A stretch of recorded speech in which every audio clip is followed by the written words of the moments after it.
Um, Speaking of yeah, Roberto, that is yeah. actually one of my qualms about X-Men 97. Oh, talk I about just it. feel like so I think like knowing the history of Roberto, especially as like an Afro-Brazilian person, um, it's just a little whitewashed. I Like was I was he's just gonna real light. say I looked at his voice actor, I was like, oh. he's a little paper baggy. Yeah, and it's like Mhm.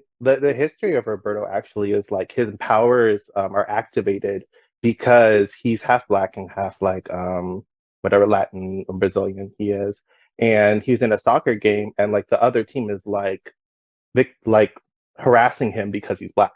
And like as they Oh, like jump him basically, like his powers are activated. And so like that's right. a big part of who Roberto is.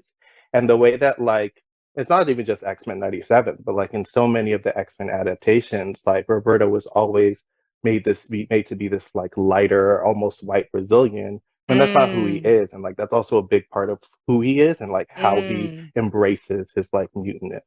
Right. So and I remember reading up about that. And because I didn't know much about his character, but I remember reading up about that and people were saying that like he's not beating the whitewashing allegations, like this is a thing, but then now you're giving this backstory like, oh. And also just even thinking about his powers as Sunspot, right? Like is that's like a solar type, is that like an energy and stuff like that? And it just seems like that would be very well suited for a more melanated type of Uh-huh. individual, Just you like know? why is Superman white when he's getting his powers from the sun?